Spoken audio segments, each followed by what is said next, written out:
Mitch Hooper is 9 months into his first year as a pro strongman. Can he win the Arnold Strongman Classic to finish off what would be an incredible rookie year?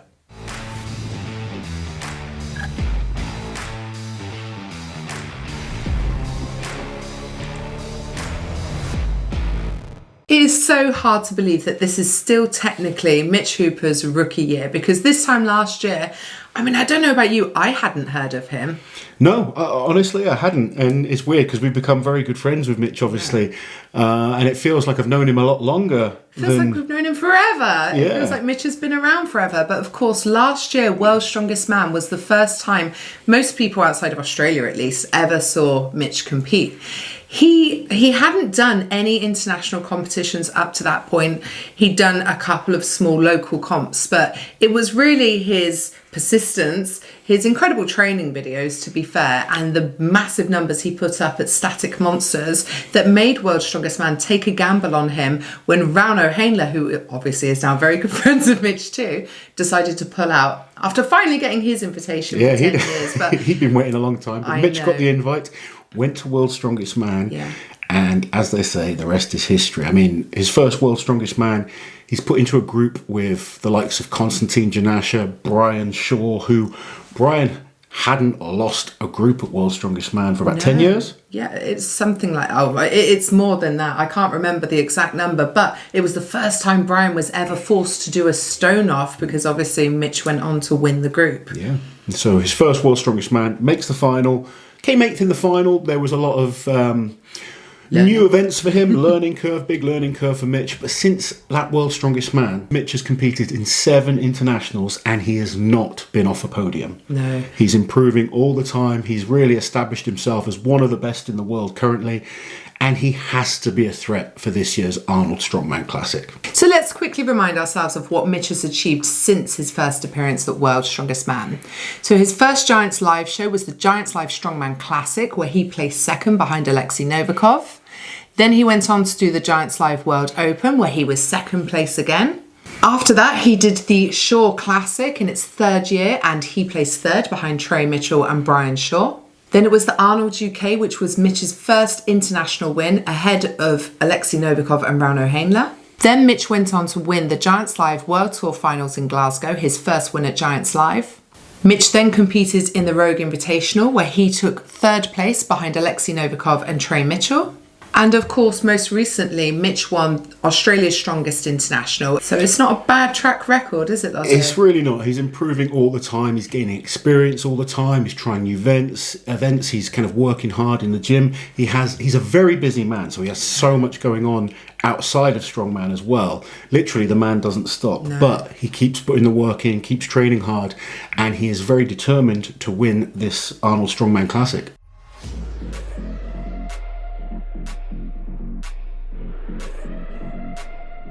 First event then, the Wheel of Pain. Now this is something obviously Mitch hasn't had opportunity to do yet. How's his training been going for this? Well, I know Mitch got a lot of criticism when he did the truck pull at World's Strongest Man. Bless him. Now Mitch had never ever pulled anything.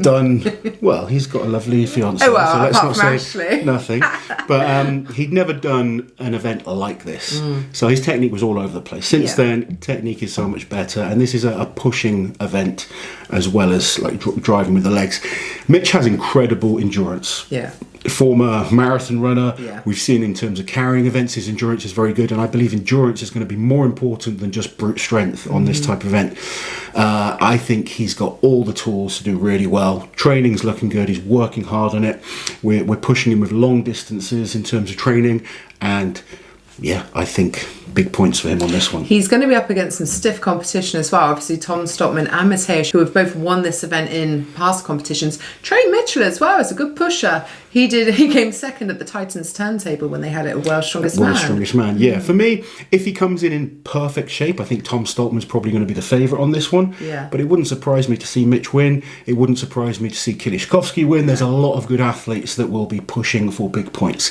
The one thing I can say with Mitch is he's prepared well, and I can't see him placing low on this event. His endurance is so good. I think 2 factors that's really important for.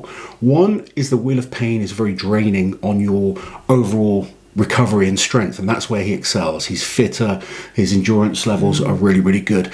So regardless of whether he's first or third or fourth, I think it's going to take the least out of him moving on to the other events. And that could be an important factor when it goes to things like the deadlift. You may find some guys push so hard on the wheel of pain that they don't have much left. It could be an interesting factor when it comes to the Arnolds.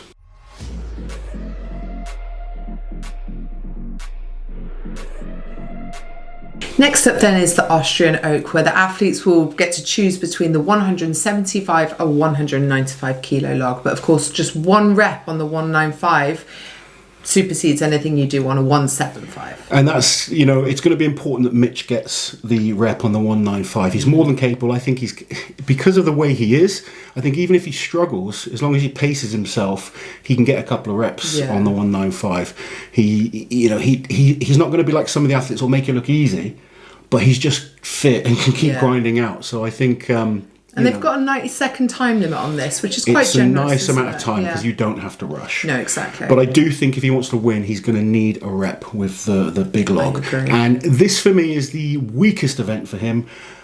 When you look at the other athletes, the likes of Bobby Thompson, who's a monster log presser, Trey Mitchell is a big log presser, Luke Stoltman is a big log presser, Kiliashkovsky's got great experience on this log, he's won it before.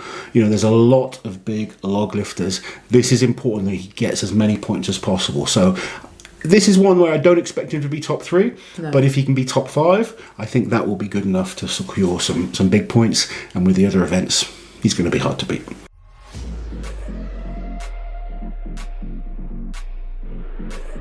Now, it's so interesting to me because Mitch came into Strongman known as a monster deadlifter, but like he's pointed out himself, last year he lost more points on the deadlift events than he did on any other event. Yeah, and like, quite honest, I have to go on recent deadlift performances. So for me, Mitch's best deadlift was at the World Deadlift Championships, where he pulled 1,000 pounds. He has not performed badly on a deadlift. So he's going to go to this competition as one of the better deadlifters. His deadlift training is looking stronger than ever in terms of numbers that he's lifted. So we've been focusing on his raw deadlift, and he's pulled a PB in raw deadlift in training. So that is looking stronger than ever. He's never had experience on the elephant bar, but I don't think that's going to affect him too much. It is very much a tough raw deadlift. It's a little bit longer, the bar is a little bit thicker, and they are allowed to wear briefs, aren't they, but not suits, and they're allowed straps but not figure of 8 straps. That's not going to make too much difference. I mean, strongman straps allowed all the time. Of course. The briefs, that's something he's had one go in, so we're trying to get a little bit more practice at getting something out of the briefs. But I think when you compare the other deadlifters in this competition to Mitch, he's going to score big points. You'd probably put him in the top 3, wouldn't you? I believe so. Yeah. This one always makes us smile, doesn't it? It does. It's trying to say it. Unspunnen. I don't know, it just makes me happy. We're going to have to talk to Jan Todd to get this absolutely nailed. She sounded the same when she was describing it to me. She's going, unspunnen. So it's not just me. I've learned from the best. Okay. But of course, it's a throwing stone. Yeah, and as we've said in the other videos, this is the kind of the spanner in the works. No one really knows what's going to happen. We've got no experience to go off, but Mitch's training for this has been good. We're using, similar weights that the athletes will be using. Mitch is one of these people that overthinks all the time. He comes up with random ideas and ways and, weird and wacky ways to do this. But the training is going very well. He's athletic, he's explosive, and he's tall as well, which I think is important on this type of event. I think guys like Tom Stoltman could have an advantage if he can really come in shape. I think Kiliashkovsky will be good. I think Mitch will be good, if I'm honest. Yeah, I think Mitch will be good. So, based on what I've seen on training, it should be another good event for him.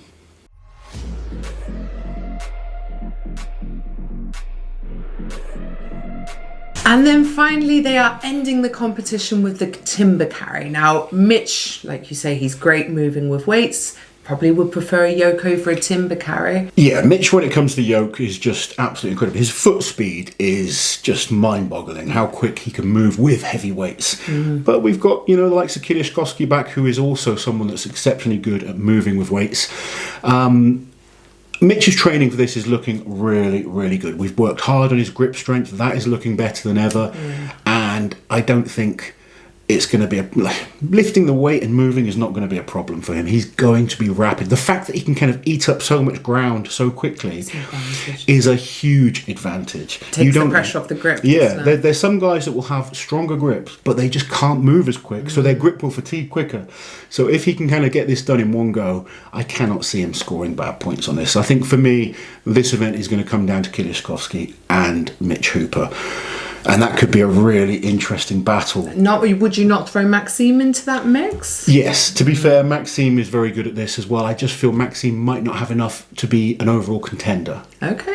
Out of the guys win. For me, when I think of overall contenders, I'm thinking Mitch, Kieliszkowski, Tom Stoltman, Trey Mitchell. This could be a bad event for Trey. This will be a bad. Sorry, Trey, but it will be a bad event. Based on what he did last year. If he's gone away and worked hard, who knows? Yeah. But I also think Pavlo Nekonechny could do very well at the Arnolds this year. So for me, there's like 5 guys, maybe even more. You know, so many guys with strengths. Yeah, it's like, so hard. It's very hard. It's very exciting.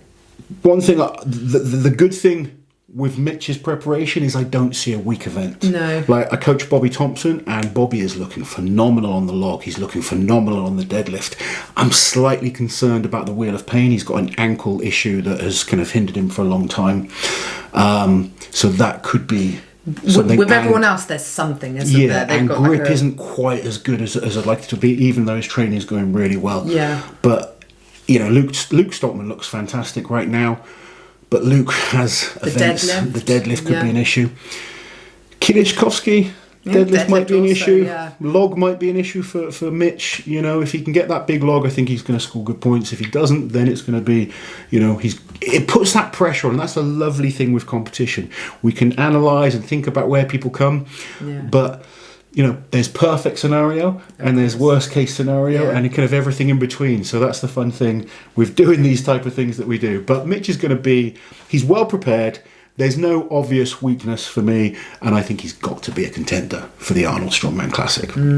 So there we go, Laze. I mean, we did a facts and stats about the last year's season, and we concluded that Mitch has had the most successful rookie year out of anyone. Like, we looked at everyone, didn't we? And no one has burst onto the scene quite like Mitch and podiumed at every single show, and they've all been big international. Not even the likes of Magnus Ver Magnusson, who we know won his first World's Strongest Man, but no one's had that consistency in a year to do. First year, So there you go, guys. Can Mitch Hooper win the Arnold Strongman Classic? He's got a great chance.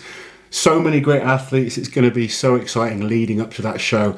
I believe he can do it. I know Auntie Liz. I believe. Will you believe he can do it? I believe. Yeah, I believe. I said Mitch or Mateusz.